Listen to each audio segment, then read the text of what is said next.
श्रीरङ्गेशरमणीयदर्शनम्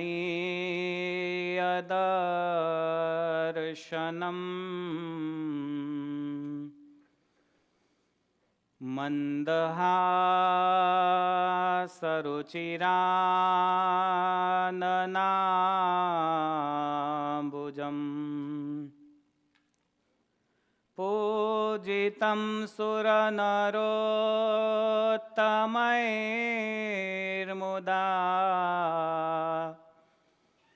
धर्मनन्दनमहं विचिन्तये।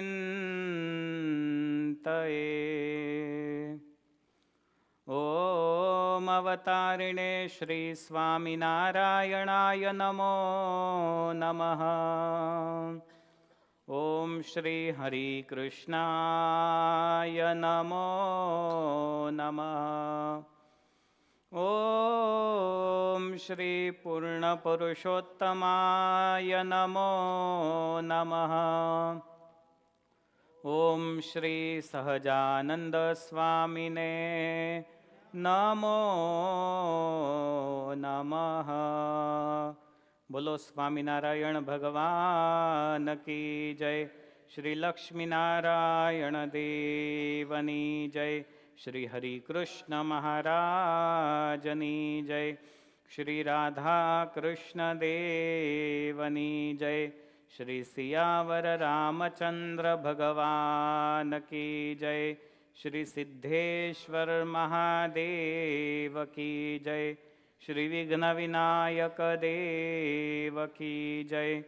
श्री कष्टभंजन देव की जय। सर्वोच्च तीर्थ क्षेत्र श्री वडताल धामनी શિકાગો ખાતેની આપણી શાખા એમાં વિરાજમાન સંકલ્પ સિદ્ધ શ્રી હરિકૃષ્ણ મહારાજ, લક્ષ્મીનારાયણ દેવ આદિ ભગવત સ્વરૂપોના ચરણોમાં નતમસ્તક થઈને વંદન કરીશું. આજની આ દિવ્ય રવિ સભા અધિક માસનો શુભારંભ, એમાંય ભગવાનને સરસ મજાની ચેરીનો અન્નકૂટ અર્પણ કરવામાં આવેલો છે.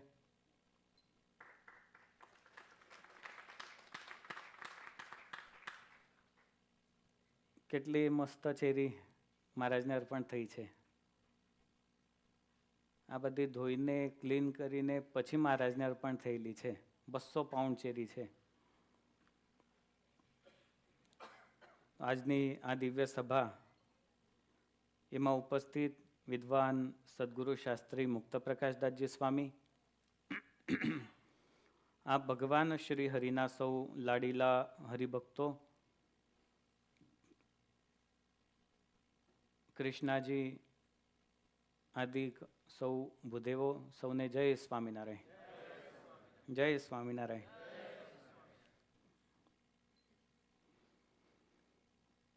વંદુની કથા અવિરત ચાલી રહી છે. અધિક માસનો શુભારંભ થયેલો છે. અધિક માસનું મહત્વ એ અત્યધિક છે. અધિક શબ્દનો અર્થ શું થાય? વધારે.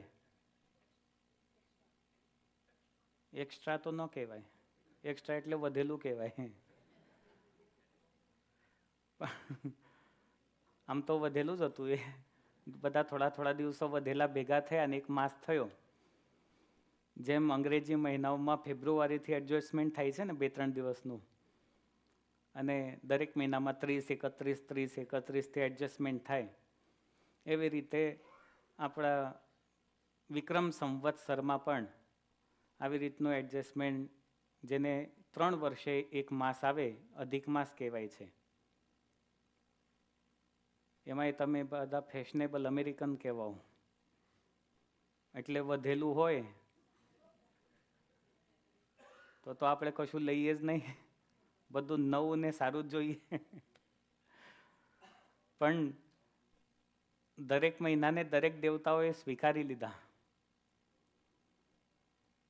આ બિચારો એકલો વધ્યો, આને લેવા વાળું કોઈ તૈયાર થયું નહીં. આ તો બધું વધેલું છે.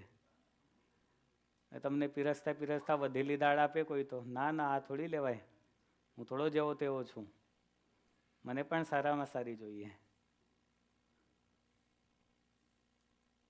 કોઈ લેવા તૈયાર ન થયું. છેલ્લે ભગવાને કહ્યું કે આને તો હું સ્વીકારી લઉં છું. અને ભગવાને સ્વીકાર્યો એટલે આ મહિનાનું નામ શું થયું? પુરુષોત્તમ માસ. પુરુષેષુ ઉત્તમ ઇતિ પુરુષોત્તમ. એવા પુરુષોત્તમ ભગવાન કે જે સૌ પુરુષોમાં અતિશય ઉત્તમ છે. તેવા અધિક મહિનાનો અતિશય મહિમા છે. એ પણ આપણે જાણીશું. ખાસ ત્રીજા પદની કથા ચાલતી હતી. વાલા મને વશ કીધી વ્રજરાજ, વાલપ તારા વાલ મારેલો. વાલા મુને વસ કીધી વ્રજરાજ, વાલપ તારા વાલ મારેલો. આ કડી ઉપર આપણે થોડો પ્રકાશ એ ગઈ સભામાં પાડેલો. વાલા મને વશ કીધી વ્રજરાજ, વાલપ તારા વાલ મારેલો. વાલપ એટલે પ્રેમ, વાત્સલ્યતા. તો પ્રેમ સખી એવો ભાવ બતાવે છે કે મેં તમને વશ કરી છે. તો એ જે વશ કરવાનો ભાવ છે એ વાલપ કે વાત્સલ્યતાથી જે વશિતા થાય છે એ કેવી હોય છે? કોઈને પ્રેમ આપો તો સામેથી શું મળે? પ્રેમ મળે. પણ જો કોઈને ગાળ બોલો તો સામેથી શું મળશે? એ ગાંધીનો જમાનો ગયો કે એક લાફો મારો તો બીજો ગાલ ધરીને મૂકે. આમ તો ગાંધીની વાત જુદી હતી આખી, એને બહુ આપણે છંછેડાય નહીં. પણ વાલપ કે વાત્સલ્યતાથી વશિતા કેવી હોય તો એનો ઉત્તર એવો છે, નિરધિક વાત્સલ્ય જલધેહે. એની કોઈ સીમા નથી હોતી. જેટલો તમે પ્રેમના શબ્દોનો ઉચ્ચાર કરો એટલો સામેથી ડબલ પ્રેમ મળવાની શક્યતા 100% રહેલી છે. પછી એ પ્રાણી હોય કે માણસ હોય કે બીજું કોઈ પશુ પક્ષી હોય. આપણા સંપ્રદાયમાં પ્રસિદ્ધ પ્રસંગ છે જોધા ભરવાડનો. જંગલમાં ગાયો ચરવવા માટે જાય તો મહારાજે જોધાને પૂછ્યું કે હિંસક પ્રાણીઓથી ગાયોનું રક્ષણ કેવી રીતે કરે છે અને ગાયો તારું રક્ષણ કેવી રીતે કરે છે? જોધો કે મારી ગાય જ્યાં સુધી મારી સાથે છે ત્યાં સુધી ગાય જ મારું રક્ષણ કરે છે. મહારાજ કે ગાય તો પશુ છે, એ કેવી રીતે રક્ષણ કરે? તો કે ચાલો તમને બતાવું. પછી ગાયોનું ટોળું હતું, ત્યાં જોધો મહારાજને લઈને આવ્યો. જોધો કે આ ગાયોની દેખતા તમે મને ખાલી ટપલી મારો. અને મહારાજે જોધાની ટપલી મારી અને ગાયો મહારાજની પાછળ. એક વશિતા. મૂક પ્રાણી સાથે પણ પ્રેમનો સંબંધ બંધાઈ જાય છે. હવે ગાય તો નથી રાખતા તમે અહીંયા, પણ કૂતરા રાખો છો. એ કૂતરા સાથે જેને તેને કેવું એટેચમેન્ટ થઈ જાય. છોકરા કરતા વધારે તો કૂતરાને સાચવવા પડે. કહેવાનો વિષય એ છે કે અતિશય વિષમ પરિસ્થિતિ હોય, રહેવાની, જમવાની કે ઉતારાની સગવડ ના હોય તો પણ વશિતા કે પ્રેમ એ પરિસ્થિતિને બદલે છે. અને એટલે પ્રેમ સખી કહે છે કે વાલા મને વશ કીધી વ્રજરાજ, વાલપ તારા વાલ મારેલો. એના આગળની કડી સ્વામીએ ગાઈ. મન મારું તલપે જોવા કાજ, તી બકડી છે ગાલ મારે લોલ. મન મારું તલપે તાળીઓ સાથે. જોવા કાજ ટીબકડી છે ગાલ મારે ફરી લોલ. વખત સેમ કડી, હજી ઘણા બોલતા નથી, બધાય બોલવાની. મન મારું તલપે જોવા કાજ તીબકડી છે ગાલ મારે લોલ. મન મારું તલપે જોવા કાજ ટીબકડી છે ગાલ મારે લોલ. હજી કોઈનો અવાજ બરાબર આવ્યો નહીં, એટલે મને એવું લાગે મન મારું તલપે ખાવા કાજ. એવું નથી, આ ખાલી રમૂજનો વિષય છે. પ્રેમ સખી કહે છે મન મારું તલપે જોવા કાજ. તલપ એટલે શું? તરસ્યા છે. આ શબ્દની ફિલોસોફી છે ને બહુ સમજવા જેવી છે. તલફ શબ્દની આપણે સમજશું એ. પણ પ્રેમ સખી કહે છે કે મન મારું તલપે જોવા કાજ તીબકડી છે ગાલ મારી લોલ. પ્રિયતમની સારી વસ્તુ હોય કે ખરાબ વસ્તુ હોય, એને જોવા માટે સામે જે પ્રેમી છે એનું દિલ ઝંખે છે સદાય એને માટે, ભલે વસ્તુ બીજા માટે અત્યંત સામાન્ય હોય. આ પ્રેમનો એક નિયમ છે. અને પ્રેમ સખીનો એવો પ્રેમ ભગવાન પ્રત્યેનો કે મહારાજના ગાલ ઉપર ટીબકડી છે. ટીબકડી એટલે તલ છે. તો એ તલને જોવા માટે સ્વામીનું મન એ તલપી રહ્યું છે. તમને ખબર છે તલ એ શરીર ઉપર કેવી રીતે નિર્માણ થાય? જન્મે ત્યારથી આવે કે જન્મ્યા પછી આવે? ડોક્ટર સાહેબ બેઠા છે, રુચિતભાઈ. જન્મે ત્યારથી આવે ને કે પછી આવે છે? પછી પણ આવે, એ તો નક્કી ના હોય. પણ તલ એ શરીરનો વિકાર નથી. મહારાજના શરીર ઉપર કેટલા તલ હતા? બોલો, 64 હતા કે 62 હતા? 64 વાળા હાથ ઊંચો કરો અને 62 વાળા હાથ ઊંચો કરો, અને જેને ખબર જ ના હોય હાથ ઊંચો કરો.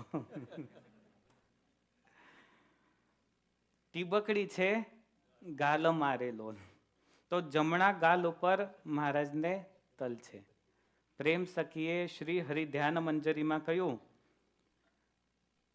નાસા નિકટ દક્ષિણે ભાગે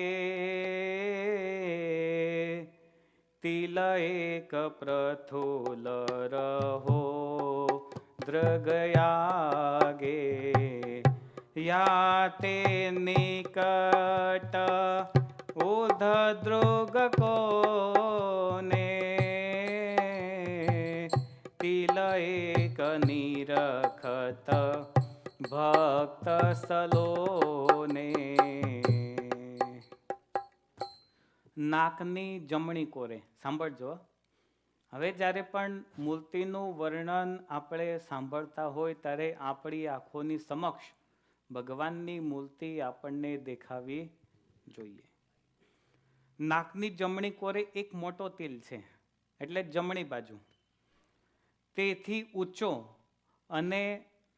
ઊંચો અને આંખના ખૂણાથી નીચે, નાકની કોર અને આંખના ખૂણાથી, એટલે કે આવ્યું આજે ગાલનો ઉપસેલો ભાગ હોય ને ત્યાં એક નાનો તિલ છે મહારાજને.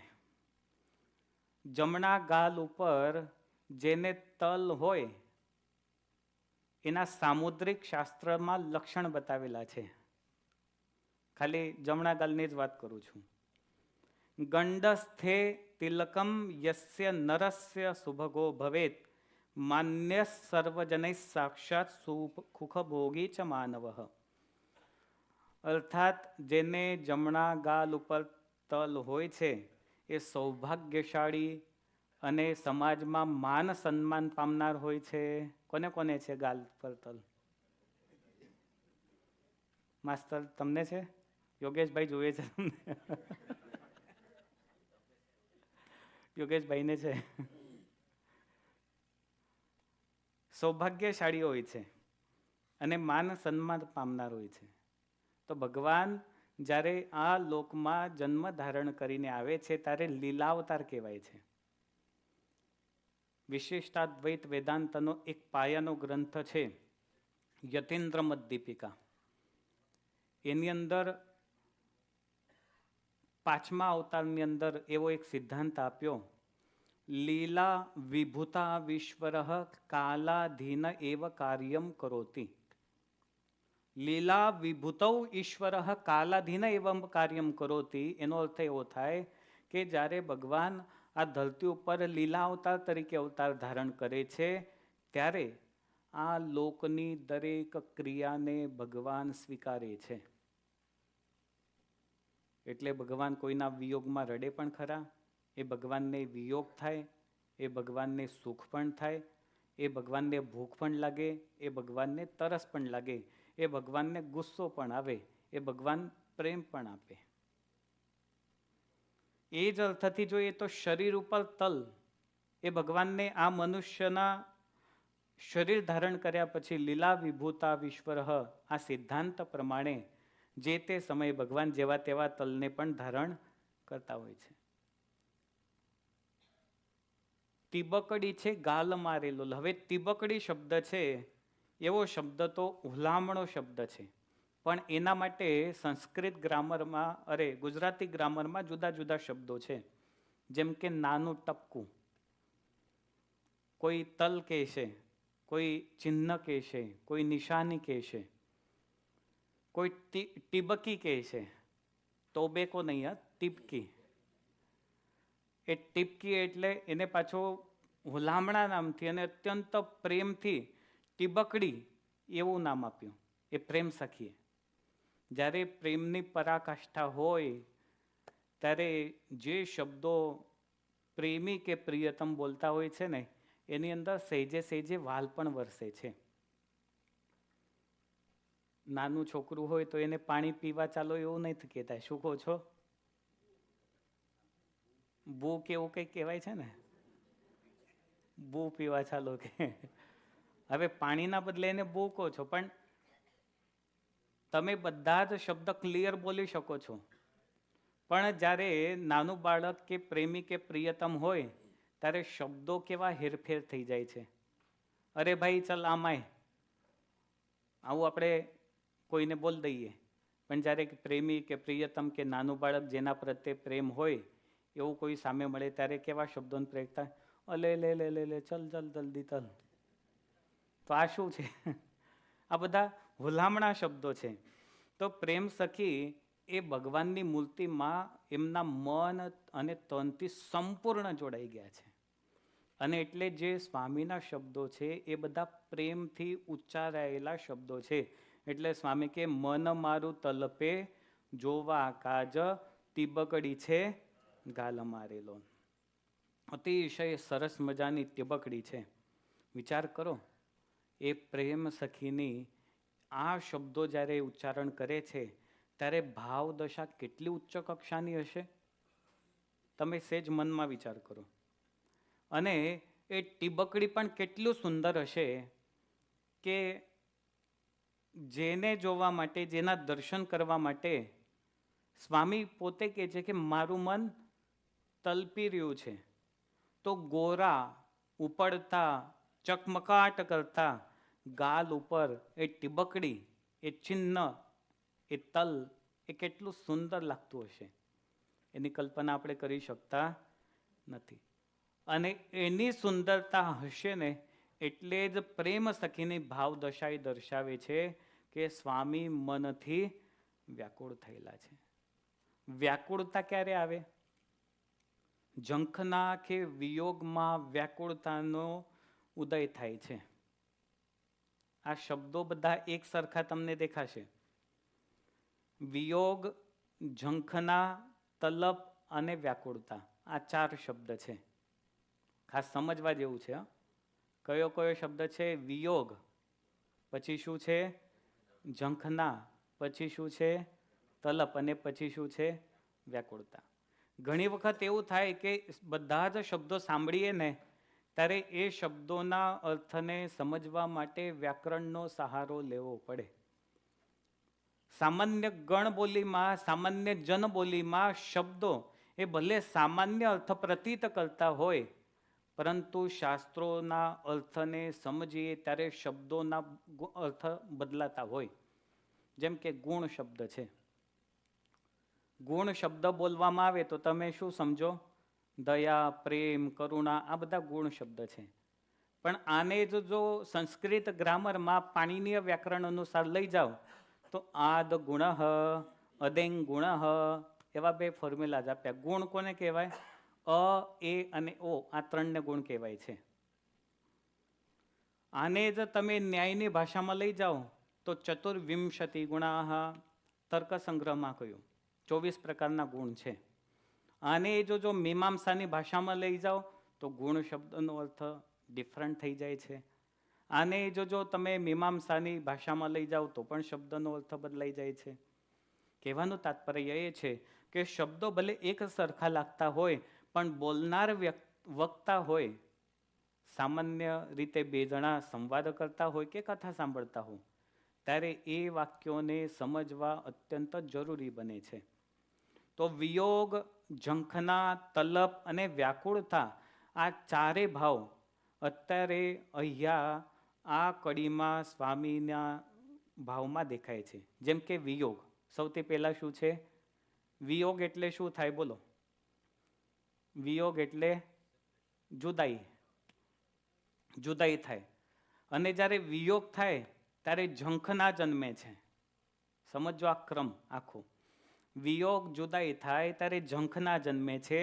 એટલે વસ્તુ હોય કે વ્યક્તિ હોય, એને પ્રાપ્ત કરવાની દિલમાં જે ઈચ્છા જન્મે એ છે ઝંખના. એના પછી શું આવે છે? તલપ.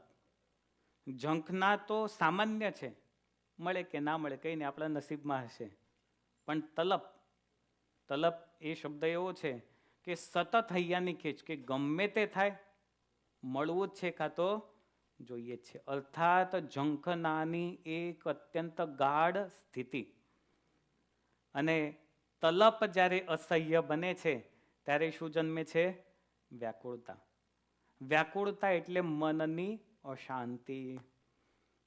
પ્રશ્ન થાય કે જો સ્વામીને અહીંયા તલપ લાગી હોય, મન મારું તલપે જોવા કાજ, તો મનની અશાંતિ છે સ્વામીને? એવો પણ પ્રશ્ન થાય.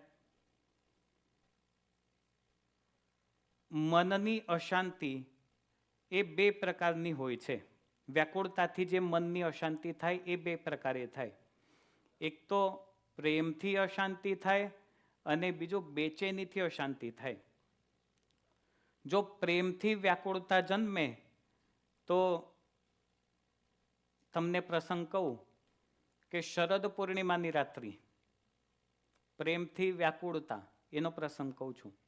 શરદ પૂર્ણિમાની રાત્રિ વૃંદાવનમાં સોહામણો રાસ રચાયો. જેટલી ગોપીઓ એટલા કૃષ્ણ થયા. ગોપીઓને સેજ અભિમાન આવ્યું. જ્યારે ગોપીઓને પ્રસ્વેદ બિંદુ આવ્યા અને કૃષ્ણ ભગવાને પોતાના ખેસથી એ લૂછ્યા, ગોપીઓને થયું કે આ દુનિયામાં તો અમારી જેવી ભાગ્યશાળી કોઈ છે નહીં. અભિમાનનો ભાવ દેખાવ્યો પ્રેમમાં. એટલે કૃષ્ણએ વિચાર કર્યો કે મને મળવા આવી છે, જો કદાચ સેજ પણ અભિમાનનો ભાવ રહી જશે તો મારી અત્યારે ભલે પ્રાપ્તિ થઈ પણ પછી પ્રાપ્તિ થઈ શકશે નહીં. અને એટલા માટે કૃષ્ણ ભગવાન ત્યાંથી અંતર્હિત થઈ ગયા છે. ભક્તો, ભગવાન છે ને બધું જ ભક્તોનું સ્વીકાર્ય કરે છે, પણ ભક્ત જો અભિમાનનો ભાવ રાખે તો ભગવાન કદાપી સ્વીકાર કરતા. એટલે કોઈ પણ ક્રિયા, ચાહે મંદિરમાં હોય, અરસપરસ હોય કે બોલવા ચાલવાની ક્રિયા હોય, એમાં ક્યારેય પણ અભિમાનનો ભાવ આવવા દેવાનો નહીં. અભિમાન એવો છે કે એમાંથી જ બધા દોષો જન્મે છે. એમાં આખી સાયકલ ગીતાના બીજા અધ્યાયમાં બતાવેલી છે. ક્રોધાત ભવતી સમોહ, જ્યારે માન આવે એમાંથી ક્રોધ થાય. એટલે મારું કોઈ માનતો નથી, હું સાચું જ કહું છું બધું, મેં ક્યાં ખોટું કીધું. એમાંથી ક્રોધ આવે, ક્રોધ જન્મે એટલે શું થાય? ક્રોધાત ભવતી સમોહ, મોહાત સ્મૃતિ વિભ્રમ, અને સ્મૃતિ વિભ્રમ થાય તો પછી બધું જ ખલ્લાસ થઈ જાય. તો આ ખાસ ધ્યાન રાખવા જેવું છે. ગોપીઓ અભિમાનના ભાવથી યુક્ત થઈ, ભગવાન ત્યાંથી અંતર્હિત થઈ ગયા. એ ગોપી, એમની સાથે ભગવાન શ્રી કૃષ્ણ રાસ રમતા. ગોપીઓ ચારે બાજુ વનમાં શ્રી કૃષ્ણ ભગવાનને શોધે છે, પણ ક્યાંય કૃષ્ણ ભગવાન એમને દેખાયા નહીં. અને છેલ્લે બધી ગોપી ભેગી થઈ અને વિરહમાં અત્યંત દિલથી એ શ્રી કૃષ્ણ ભગવાનની પ્રાર્થના કરી, જેને કહેવાયું ગોપી ગીત કહેવાયું. જયતિ તેધિકમ જન્મના વ્રજ શ્રયત ઇન્દિરા શશ્વદત્રહિ દૈતદ્રશ્યતામ દીક્ષુતાવકા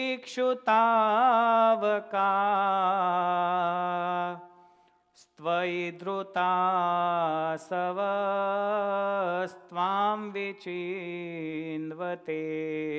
જયતિ તે દિકમ જન્મના વ્રજ, હે કૃષ્ણ તવ જન્મના વ્રજ જયતિ, જ્યારથી તારો જન્મ થયો છે ત્યારથી વૃંદાવનમાં હંમેશના માટે વિજય થયેલો છે.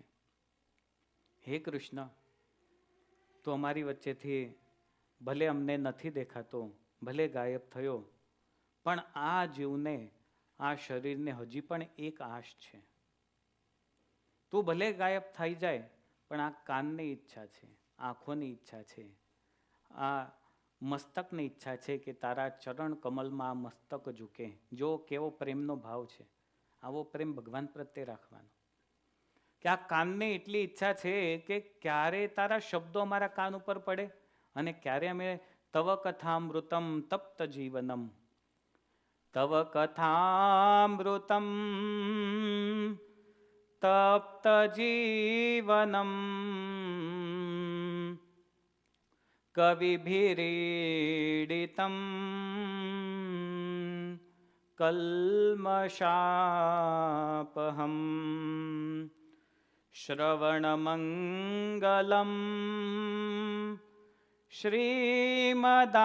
શ્રીમદાતતમ ભુવિ ગૃણન્તિ તે ભૂરિદા જના. આ શરીરને તારા મિલનની એક આશ છે. આ કાનની ઈચ્છા છે કે તવ કથામૃતમ, કે કથામૃતના તારા મધુર શબ્દો અમારા કાન ઉપર પુનશ્ચ ક્યારે પડે. આ પ્રેમની પરાકાષ્ઠા છે. જ્યારે ભગવાનના વિયોગમાં દિલ તલપે કે ક્યારે મંદિર જવું, ક્યારે મંદિર જવું, ક્યારે ભગવાનના દર્શન કરવું. ભલે ઓનલાઈન હોય, યુટ્યુબ ઉપર બધું હોય, પણ પ્રત્યક્ષ જે ભગવાનના દર્શન કરવાની તલપ છે ને, એ ભક્ત અને ભગવાનનો સંબંધ પ્રસ્થાપિત કરે છે. અને એટલે વડતાલમાં પૂનમ ભરવાની જે આજ્ઞા થઈ, મહારાજે કરી, એટલે દૂર દૂરથી હરિભક્તો આજે પણ પ્રતિ પૌર્ણિમાયામ દર પૂનમે ત્યાં દર્શન માટે જાય છે. શું કોઈની પાસે ટાઈમ બહુ પડ્યો છે? આજે તો એવી સ્થિતિ છે કે કોઈની પાસે ટાઈમ છે નહીં, છતાં પણ જવાય છે, કેમ કે ભગવાનને મળવાની ઝંખના છે. ભલે ભીડ હોય, વડતાલના મંદિરમાં તો તમે બધા ગયા છો, એન્ટર થાવ એટલે 1 મિનિટમાં સીધા,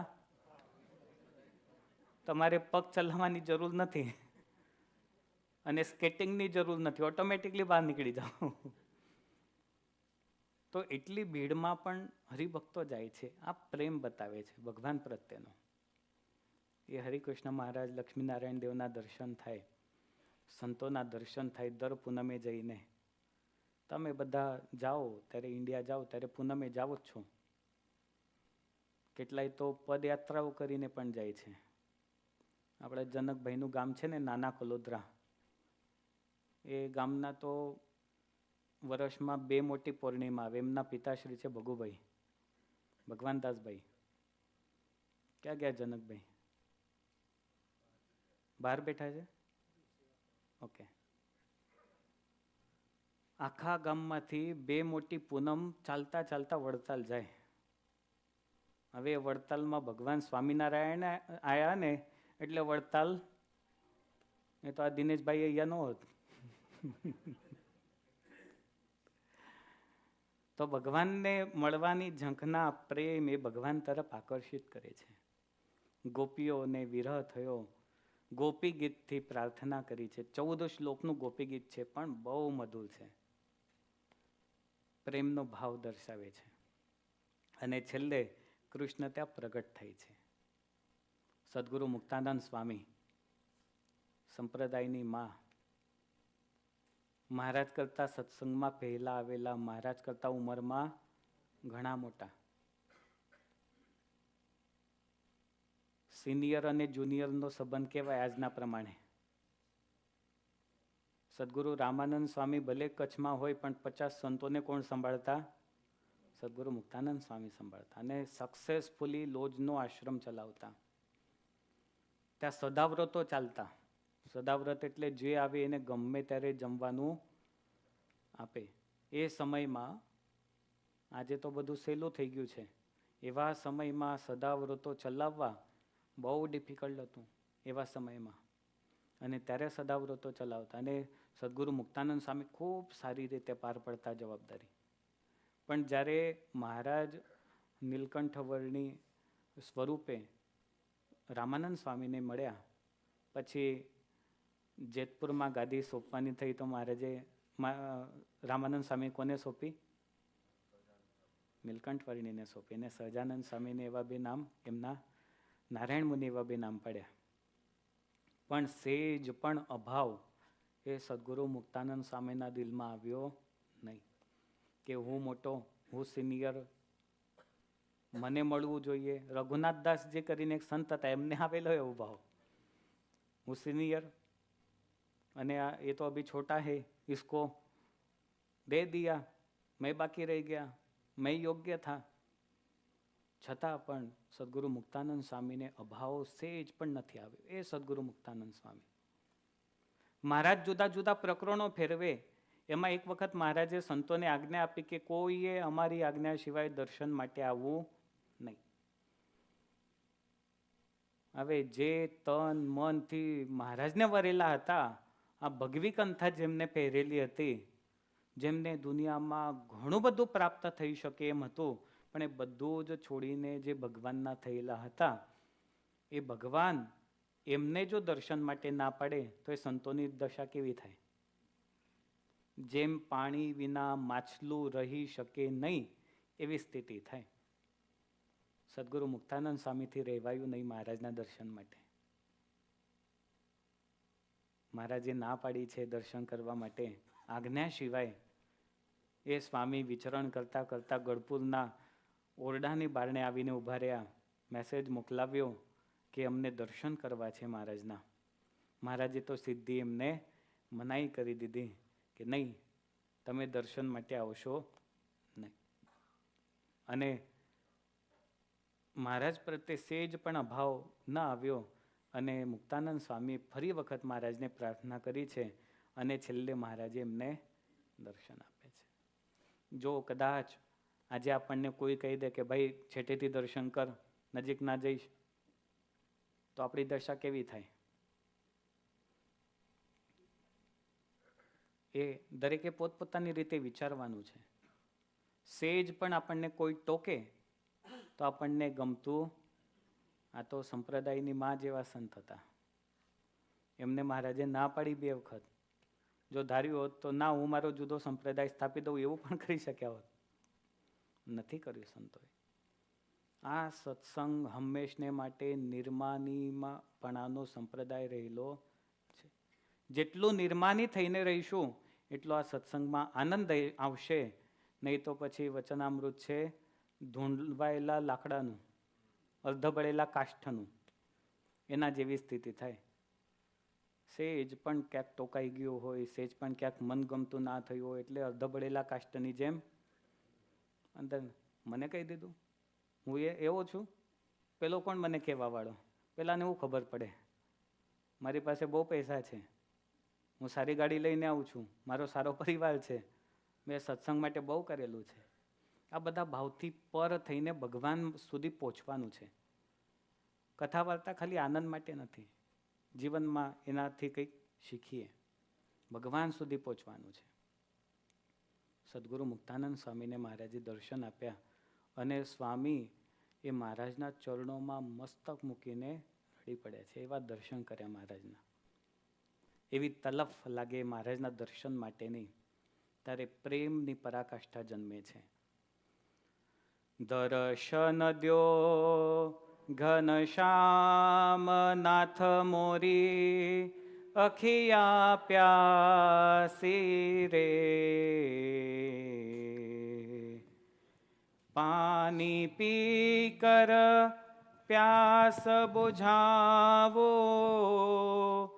નૈનન કો કેસે સમझावो,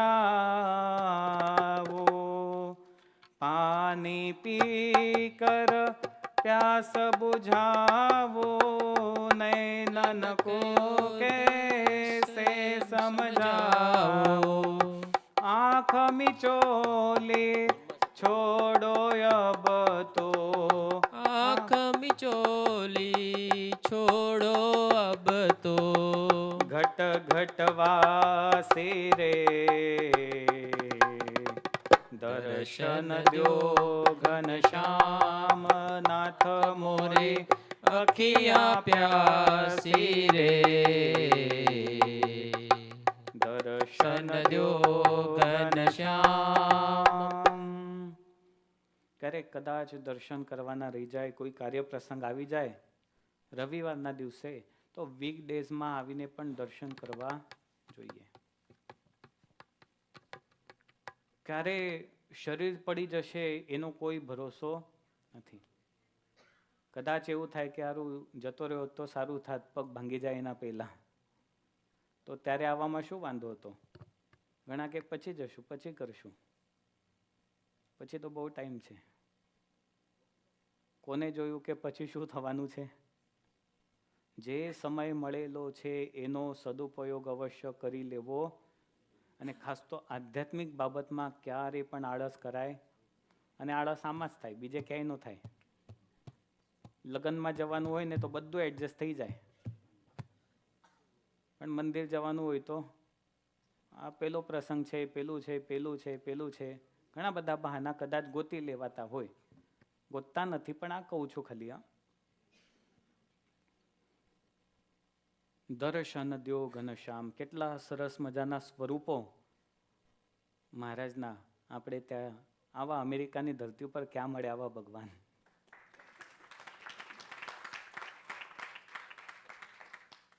દિલની વાત કહી દઉં, ભગવાન એ ન મળે ને આ ધરતી ઉપર સંતોય ના મળે. એ તો અમને ખબર છે અમે કેવી રીતે રહીએ છીએ. બહુ અઘરું છે. અને જેને અનુભવ કરવો હોય ને એને અહીંયા 10 દિવસ રહેવા માટે આવવાનું, પછી ખબર પડે કેમ રહેવાય છે. અને એવું કરવાનું છે. આ તમારે સિનિયરોનું શિબિર થશે ને પછી તમને બધાને અનુભવ કરાવો છો એટલે ખ્યાલ આવે મંદિરમાં કેમ રહેવાય છે. આવી ધરતી ઉપર આવા ભગવાન, આવા સંતો, આવું મંદિર મળે ને એનાથી મોટું ભાગ્ય કે પુણ્ય કોઈ જ નથી.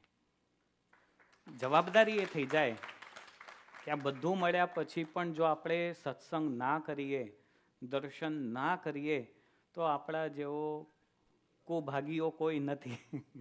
એવું કહેવામાં ખોટું નથી. પ્રેમથી વ્યાકુળતા હોય તો આવો પ્રસંગ છે, સદગુરુ મુક્તાનંદ સ્વામીનો છે, ગોપીઓનો છે. પ્રેમ સખીના હૃદયમાં પ્રેમની વ્યાકુળતા છે. પણ જો બેચેનીથી વ્યાકુળતા હોય, મનની અશાંતિ હોય, તો કેવો ભાવ આવે? આપણે શું સમજતા હતા કે જો સ્વામીને તલફ લાગી છે મહારાજના ગાલ ઉપરનું તલ જોવા માટે, તો તલપથી વ્યાકુળતા, તો વ્યાકુળતા એટલે મનની અશાંતિ, મનની અશાંતિ એટલે પ્રેમથી છે કે બેચેનીથી છે? ત્યારે સ્વામીને મનની અશાંતિ ના જ હોય, પ્રેમથી હોય. તો બેચેનીથી જે વ્યાકુળતા આવેલી છે, એના માટે તમને એક પ્રસંગ બતાવું કે જ્યારે મહાભારતનું યુદ્ધ થવાનું હતું, એનો પ્રારંભ થયો એના પહેલા એક બાજુ કૌરવ સેના છે ને બીજી બાજુ પાંડવ સેના છે.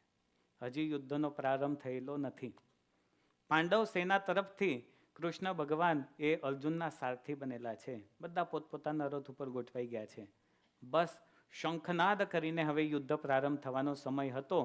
એના પહેલા અર્જુન શ્રી કૃષ્ણ ભગવાનને કહે છે, યાવદેતા નિરીક્ષેહમ યુદ્ધુકામાન અવસ્થિતામ કૈર્મયા સહ યોદ્ધવ્યમ અસ્મિન રણ સમુદ્યમે. કે આ બંને સેનાઓની વચ્ચે હે પાર્થ મારા રથને તમે સ્થાપિત કરો. મારે જોવું છે કે મારે કોની સાથે યુદ્ધ કરવાનું છે. બિઝનેસમાં તમારી આજુબાજુ જો સેમ બિઝનેસ હોય તો તમે વિચાર કરો કોણ કેટલું પાવરફુલ છે, એના પ્રમાણે મારે પ્લાનિંગ કરવું પડે. અર્જુન કહે છે કે સામે પક્ષમાં કોણ છે મારે જોવું છે.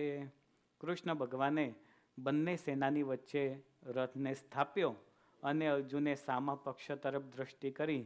ઓહો, આ તો મારા પિતામહ છે, જેમને નાનપણથી મને સાચવ્યો, જેમને આટલો પ્રેમ આપ્યો, એ પિતામહની સાથે મારે યુદ્ધ કરવાનું? ગુરુ દ્રોણ, જેમને પોતાના દીકરા અશ્વત્થામા કરતા પણ વધારે મને પ્રેમ આપ્યો, એ ગુરુ દ્રોણ સાથે મારે યુદ્ધ કરવાનું છે? અર્જુન બહુ દુઃખી થયા. કૃપાચાર્યજી કુલગુરુ હતા એમના, આ મારા ભાઈઓ. એટલે અર્જુન કહે છે કૃષ્ણ ભગવાનને કે હે પ્રભુ, હવે હું યુદ્ધ કરીશ. ગાંડીવમ સંસ્રતે હસ્તાત ત્વક્ષૈવ પરિદય્યતે. આ વ્યાકુળતા કેવી થઈ તમને કહું. ગાંડીવમ સંસ્રતે હસ્તાત ત્વક્ષૈવ પરિદય્યતે. હું યુદ્ધ કરવા માટે હવે કૃષ્ણ સમર્થ નથી. શું કામ? આ બધા મારા સંબંધીઓને જોયા પછી મને એવું થાય છે કે મારી ત્વચા એ જલન થઈ રહી છે. આ બધા સાથે મારે યુદ્ધ કરવાનું? હે કૃષ્ણ, જે ગાંડીવ એનાથી અનેકનો પરાજય કરેલો છે, એ ગાંડીવ હવે મારા હાથમાંથી છૂટી રહ્યું છે. હું આ બધા સાથે યુદ્ધ કરી શકીશ નહીં. યુદ્ધની ભૂમિમાં ભાવ કેવો હોવો જોઈએ? કોઈ સગા નહીં ને કોઈ સંબંધી નહીં, પણ અર્જુનના મનની સ્થિતિ કેવી થઈ છે? બિલકુલ વ્યાકુળતા આવી ગઈ. ઘણા બધા બહાના આપ્યા કે હે કૃષ્ણ, આવું યુદ્ધ થાય તો કેટલા બધા સૈનિકો મરશે. સૈનિકો મરશે તો એમની ધર્મપત્નીઓ બધી વિધવા બનશે. વિધવા બનશે તો બીજા કોઈ જાતિના પુરુષ સાથે મેરેજ કરશે, તો ત્યાં કેવા બાળકો જન્મશે? વર્ણશંકર બાળકો જમશે. તો ઘણી બધી બાબતો એ બહાના ત્યારે આપ્યા છે અર્જુને. અને છેલ્લે શ્રી કૃષ્ણ ભગવાનને કહી દીધું કે હું યુદ્ધ કરીશ નહીં. ત્યારે શ્રી કૃષ્ણ ભગવાને ગીતાનો ઉપદેશ આપ્યો અને છેલ્લે અર્જુન એવું કહે છે, કરીશે વચનમ તવ. હવે તમે જેમ કહેશો તેમ જ હું કરવાનો છું, તેમ જ હું કરીશ. આ અર્જુન તો એક નિમિત્ત છે. આપણે દરેક પણ સંસારના આ યુદ્ધમાં અર્જુન જ છીએ. અને જ્યારે આવા સંસારના યુદ્ધમાં જ્યારે હારી જવાની સ્થિતિ કે અધ્યાત્મ તરફની રુચિ કે લગાવ એ ઓછો થતો જાય ને, ત્યારે એક સંત એનો યોગ થવો જોઈએ. અને સંતના યોગથી જ ભગવાન સુધી પહોંચી શકાય. આજે યુદ્ધ ન કરવાનો નિર્ણય લેનાર અર્જુનને શ્રી કૃષ્ણ ભગવાને ગીતાનો ઉપદેશ આપ્યો. એના મનની સ્થિતિ એ બેચેનીની સ્થિતિ છે, વ્યાકુળતા છે. તો બંને વ્યાકુળતા આ પ્રમાણે છે. એક પ્રેમની વ્યાકુળતા છે અને એક બેચેનીની વ્યાકુળતા છે. શું અર્જુનને એમના પ્રત્યે બહુ પ્રેમ હતો એટલે એને વ્યાકુળતા થઈ? નહીં. પ્રેમ જો હોત તો પહેલા યુદ્ધની પરિસ્થિતિ ઊભી જ ન થાત. વચ્ચોવચ મન હતું, અને વચ્ચોવચ મન હતું એટલા માટે અત્યારે વ્યાકુળતા પણ કેવી છે? અરસપરસની છે. અર્જુનની ભાવદશા અને પ્રેમની ભાવદશા એ બેમાંથી પ્રેમ સખીની ભાવદશા કઈ છે? પ્રેમની ભાવદશા છે. અને એટલે પ્રેમથી પ્રેમ સખી એવું કહે છે, મન મારું તલપે જોવા કાજ તી પકડી છે ગાલ મારે લોલ. મન મારું તલપે જોવા કાજ તી પકડી છે ગાલ મારે લોલ. એ તલફ લાગી છે. જ્યાં સુધી તલફ, તરસ કે પ્યાસ ન લાગે ત્યાં સુધી એક્ટિવિટી થાય નહીં. એક ટ્રેનમાં એક ધનવાન શેઠ બેઠેલા. એ શેઠને તરસ લાગી હશે એટલે પેલા પાઉચ મળતા જોયેલા છે, પાણીના પાઉચ. એ પાણીના પાઉચ વેચનાર એક બાળક આવ્યો. એટલે કે પાઉચ લો, 5 રૂપિયાનું એક પાઉચ છે. પેલા શેઠે જોયું કે તરસ તો લાગી છે, પણ હવે પાઉચ લેવાનું છે. તો પેલા એમ કે ચાલ આમાંય મારે પાઉચ જોઈએ છે, કેટલા રૂપિયાનું આપીશ? કે 5 રૂપિયાનું. આટલું મોંઘું થઈ ગયું, ઓછું કર, કંઈક ઓછું કર. એટલે કે શેઠ તમારા માટે 4 રૂપિયામાં પાઉચ, કંઈ વાંધો નહીં. 4 રૂપિયામાં અપાતું હશે, હજી કંઈક ઓછું કર કે છે. કંઈ વાંધો નહીં શેઠ, તમારા માટે 3 રૂપિયામાં, હજી કંઈક ઓછું કર. આને થયું કે આ શેઠને તો બહુ કરી, પણ હવે ધંધો કરવો છે તો છેલ્લે કરી દઉં, કંઈ નહીં 2 રૂપિયામાં આપી દઉં. તોય ના પાડી. છેલ્લે કહે છે કે 1 રૂપિયામાં, તોય નહીં. 50 પૈસામાં. હવે પેલા છોકરાનું મગજ ગયું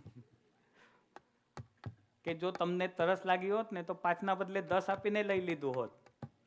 બાકી તરસ નથી એટલા બધા બહાના કરો છો. તો જ્યાં સુધી આપણને સત્સંગની તરસ નહીં લાગે ત્યાં સુધી એક્ટિવિટી પણ થશે નહીં. એટલે તરસ લાગવી જોઈએ કે સભામાં જવું છે, સત્સંગ કરવો છે, સેવા કરવી છે. આવી જ્યારે તરસ લાગે ને ત્યારે જ સત્સંગમાં સારી રીતે જોડાઈ શકાય છે. સ્વામીના મનમાં એવી તરસ અને તલફ છે કે મહારાજના ગાલ ઉપરની ટીબકડી જોવા માટે સ્વામી તલપી રહ્યા છે. એ શું ટીબકડીનું સૌંદર્ય હશે! તમે કોઈ વ્યક્તિની સુંદરતા નિહાળો તો શું નિહાળો છો? ખાલી મુખારવિંદ નિહાળો ને કે કેવો છે. એનાથી તમે નક્કી કરી લો કે આ સુંદર છે ને આ ખરાબ છે. પણ પ્રેમી પ્રિયતમની એક એક વસ્તુને માફ કરે છે. જેમ કે તમારામાંથી કેટલાય ભક્તો એવા છે કે જે ભગવાનના દર્શન કરતા હોય ત્યારે એક એક વસ્તુનું નિરીક્ષણ કરે છે મહારાજની મૂર્તિનું. ચરણારવિંદથી લઈને ભગવાનના હાથ, ભગવાનના મસ્તક, ભગવાનના અલંકારો, એ બધું જ નિરીક્ષણ કરે છે. એવા પ્રેમથી ઝીણવટ ભરી દ્રષ્ટિથી મહારાજના દર્શન કરવાના. અને એમાંય વળી કેટલા સરસ મહારાજને શણગાર થયેલા છે. હાર જુઓ કેવા મસ્ત મજાના છે. શેના હાર છે? ચેરીમાં શું હોય છે? બિયા હોય ને, તો બિયા કાઢી લીધા હશે કે બિયા સાથે ચેરીને હાર બનાવેલા છે? આ તો ઠીક છે, ચેરી તો પોચી હોય, પણ આમળાના હાર, તલના હાર. તમે બધા નવરા છો ઘરે, તલના હાર બનાવજો કોક, ખબર પડે કેમ બને છે. ઇન્ડિયામાં છે ને ભક્તો આવા બહેનો છે કે તલના હાર મહારાજ માટે બનાવે છે. એક એક તલ પૂરીને. કેટલી જુદી જુદી વસ્તુના પ્રેમનો ભાવ હોય ને તો બધું જ શક્ય છે. લાગે કે તલ કેટલી ઝીણી છે, પણ એ તલને પણ પોરવીને તો હાર બનાવે છે કે નહીં? એ પ્રેમની પરાકાષ્ઠા હોય તો બધું શક્ય બને. અને એવો પ્રેમ એ ભગવાન સુધી ખેંચી જાય. તમે બધા કોઈને કોઈ રીતે ભગવાન સાથે પ્રેમથી જોડાયેલા છો ને, અને એટલે અહીંયા મંદિરમાં આવીને તમે હંમેશને માટે સેવા કરો છો. પ્રેમ સખીની ભાવદશા, પ્રેમ સખી એ ભગવાનના એવા દર્શન કરે છે કે સહેજે સહેજે આપણે પણ એ પદોને સાંભળીએ, એ પદોનું ગાન કરીએ તો આપણે ભગવાનની મૂર્તિમાં જોડાઈ જઈએ. અહીંયા પ્રેમ સખીને વિરહ નથી મહારાજનો. મહારાજ એમની સમક્ષ છે. પ્રેમ સખીના હાથમાં સારંગી છે. પ્રેમ સખી વંદુના પદો ગાઈ રહ્યા છે, મહારાજ સમક્ષ છે. તો પછી મન તલફે છે એવું શું કામ કીધું? કારણ કે મનનો કોઈ ભરોસો નથી. ભલે અહીંયા હોય પણ ભટકતું હોય ક્યાં? એ તો ક્યાં જાય કશું ઠેકાણું નહીં એનું. અહીંયાથી ભારતમાંય જતું રહે ને પાકિસ્તાનમાંય જતું રહે, અને અત્યારે યુદ્ધનું ચાલે છે તો યુદ્ધમાંય જતું રહે, અને ગેસના ભાવમાંય જતું રહે. તો કોશો ભરોસો એનો નથી કે ક્યાં જશે. આ તો ઠીક છે, ભલે ટ્રમ્પ સાથે કંઈ લેવા દેવા નહીં, પણ ટ્રમ્પ સુધી પહોંચી જાય. એટલે મન મારું તલફી એટલા માટે એવું કીધું કે મનને ક્યાંય જવા દેવાનું નથી. મનને ફક્ત ક્યાં સ્વામીએ કોન્સન્ટ્રેટ કર્યું છે? ભગવાન પાસે. અને દર્શન કરતા હોય ત્યારે કેવલ હાથ જોડીને ઊભા હોય, આંખો બંધ હોય, માનસી પૂજા કરતા હોય ત્યારે આંખો બંધ હોય, હાથ જોડેલા હોય, સીધા બેઠા હોય, પણ મન બીજે ક્યાંક ભટકતું હોય તો એ માનસી પૂજા શું કામની? મન એ 100% માનસી પૂજાની અંદર ભગવાન સાથે જોડાયેલું હોવું જોઈએ, તો જ એ સાર્થક બને છે. એ તો વારે વારે ઘણી વખત એવું થાય, ઘણા બધા હરિભક્તો ફરિયાદ કરે છે કે મહારાજને માનસી પૂજામાં થાળ જમાડતા હતા અને થાળમાં જુદા જુદા પકવાનનો મહારાજને ધરાયા, અને મારું મન જતું રહ્યું, અરે ફ્રીજમાં તો ભીંડા મૂકેલા હતા, એ તો રહી જ ગયા કાઢવાના બાકી. એવું પણ થાય, શક્યતા છે, મનનો સ્વભાવ છે, આડું અવડું જાય છે. એટલે સ્વામી પહેલેથી જ અહીંયા મનની તલપ એટલે મહારાજ સુધી જોડી દીધી. એટલે નાનકડી ટીબકડી, નાનકડું ચિહ્ન એ પણ સ્વામીને ત્યાં ગાલ ઉપર દર્શન થાય છે. તો મૂર્તિનું સુખ માણવા માટે સ્વામી બેઠા છે. ઘનશ્યામ મહારાજના બાળપણનો પ્રસંગ છે. મહારાજને નાનપણથી આ તલ ગાલ ઉપર છે. જ્યારે પારણિયામાં પોઢેલા છે ત્યારે સુવાસિની ભાભી એ ઘનશ્યામ મહારાજને તેડવા માટે આવ્યા. હવે જૂનો જમાનો, એ જે પારણા બનાવેલા હોય એ પણ કેવા હોય? બધા લાકડાના તો હોય, પણ એમાં ઝીણા ઝીણા કાચ જડેલા હોય. તમે ક્યારેક રાજસ્થાન જાઓ ને તો કુંભલગઢ જોવા જવાનું. કુંભલગઢ છે, એની અંદર જુદા જુદા નાનકડા કાચ, બહુ વર્ષો જૂના, હજારો વર્ષ જૂના કાચ એ ત્યાં દેખાઈ આવે.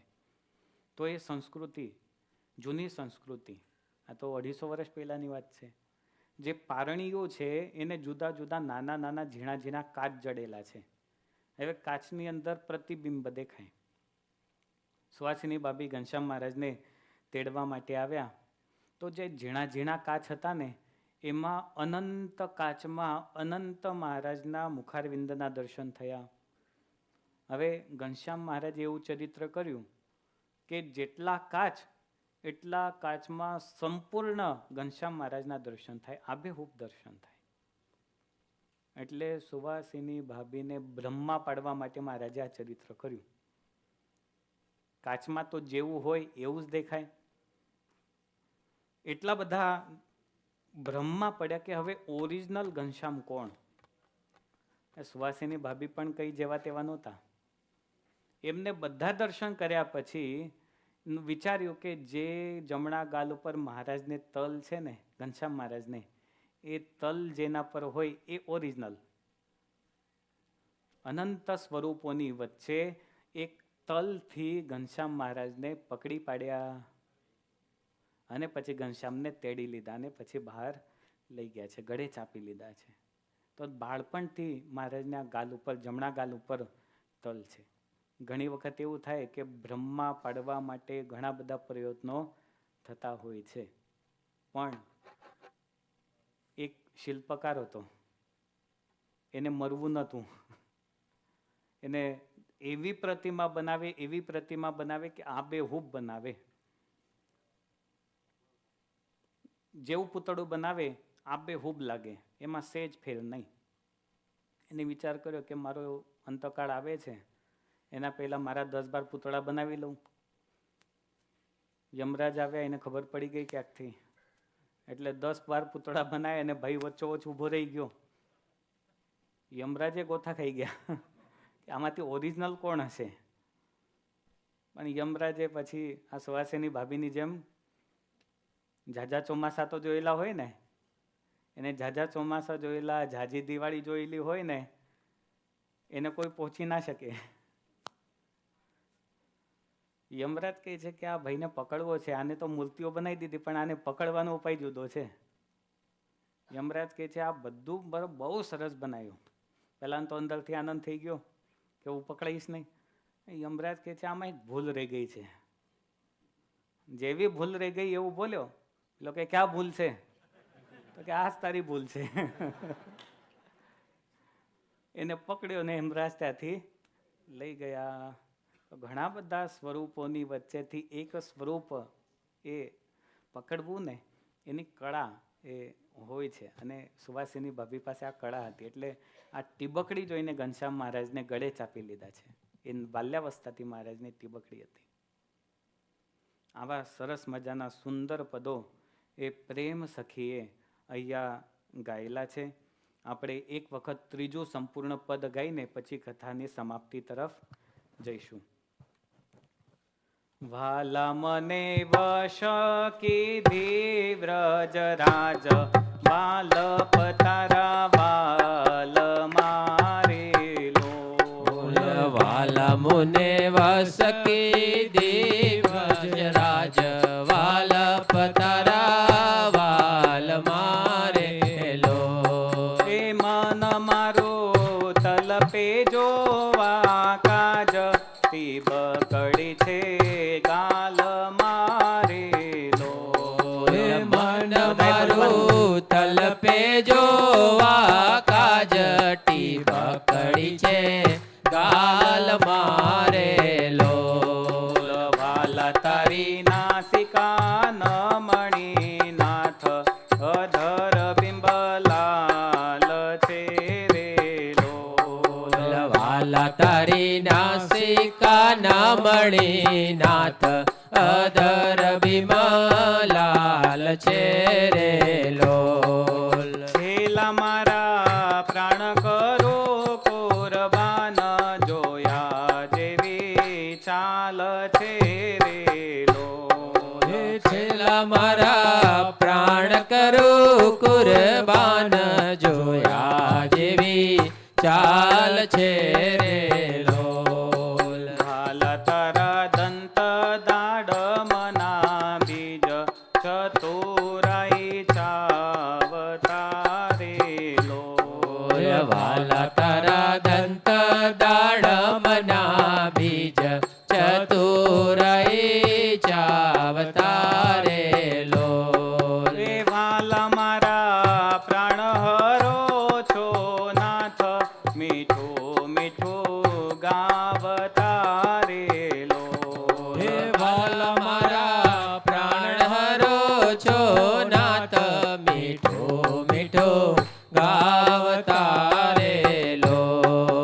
ભાલા તારે હસવે હરાણું ચિત્ત બીજું હવે નવ ગમે રેલો.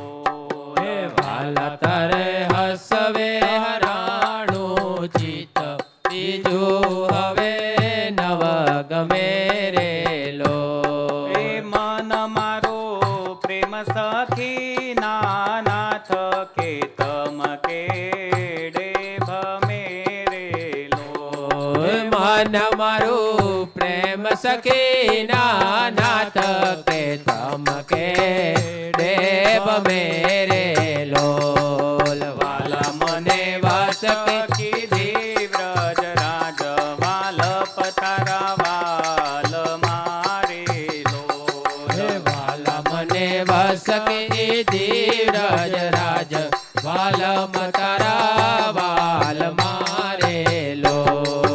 વાલ મને વશ કીધી વ્રજ રાજ વાલ પતારા વાલ મારેલો.